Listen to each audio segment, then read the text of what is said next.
सपन देखने बंद करो लड़की, ऐसा कुछ डरावनी फिल्मों में तो हो सकता है, हकीकत में नहीं। दिलावर शेफ जैसे दरिंदों की रस्सी को मालिक भी ढीला छोड़े रखता है, ऐसे मूजी का हम जैसे कमजोर लोग कुछ नहीं बगाड़ सकते। बहन जी, हम मौलवी साहिब को दिलावर शेख से लड़ाई करने की दावत दीन नहीं आए, और खतरा तो लड़के वालों को होना चाहिए ना। मौलवी साहिब तो निकाह पढ़ाने तशरीफ लेंगे, और इस बात पर इस मनहूस दिलावर को क्या एतराज होगा? वो तो ठीक है। हामिदा ने कुछ कहने के लिए पर तोले, मगर मौलवी महबूब इलाही कद कलामी करता हुआ बोला, ठीक है बहन जी, अगर आपकी खुशी इसमें है तो मैं बाद अज नमाज असर हाजिर हो जाऊंगा। अल्लाह पाक आपको इज्जत दे भाई जान।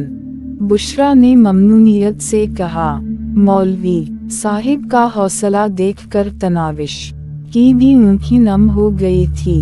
वो बेसब्री से इस वक्त का इंतजार करने लगी जब दिलावर शेफ जैसा जालिम अपने अंजाम से दो चार होता। मौलवी साहिब का हतमी जवाब सुनकर हामिदा ने भी खामोश रहना मुनासिब समझा था।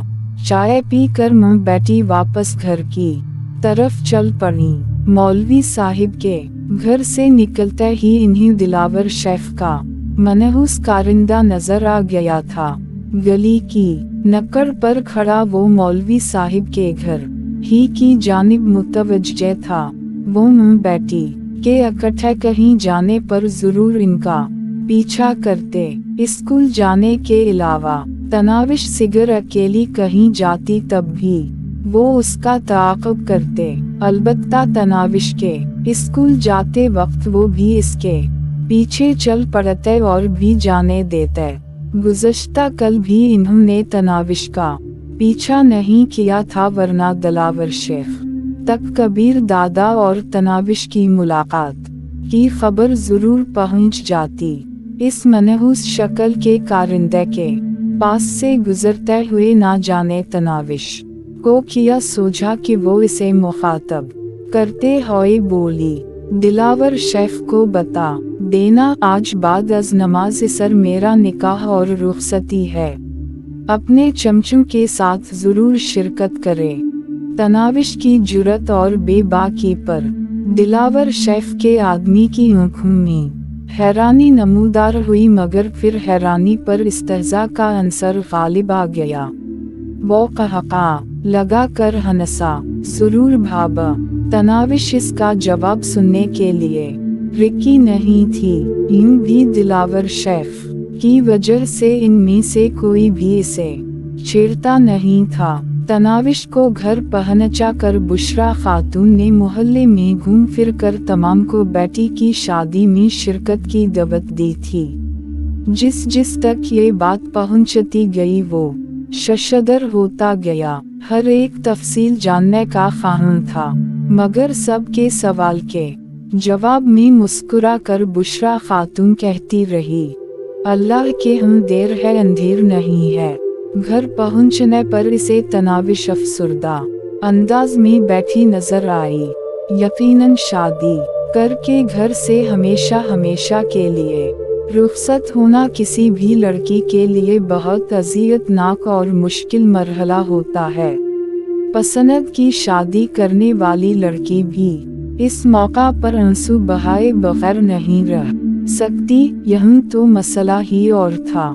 अपने भाई की मौत का बदला लेने के लिए इसने अंधा जुआ खेला था। ना मालूम कबीर दादा इसके साथ कैसा सलूक करता। एक अजीब बात थी कि इसे कबीर दादा से कोई डर और खौफ महसूस नहीं हो रहा था।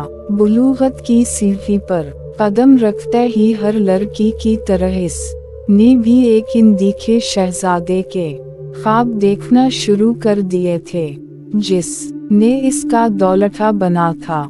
इसके सपनों की राह में सबसे बड़ी रुकावट दिलावर शेफ की सूरत में नमूदार हुई, जिसने खूबसूरत सपनों को छीनकर इसकी आंखों में आग बखून के ख्वाब सजा दिए थे। अब कबीर दादा से मिलने के बाद ना जाने क्यों ऐसा महसूस हो रहा था कि वो हमेशा से इसके ख्वाब ही तो देखती रही थी।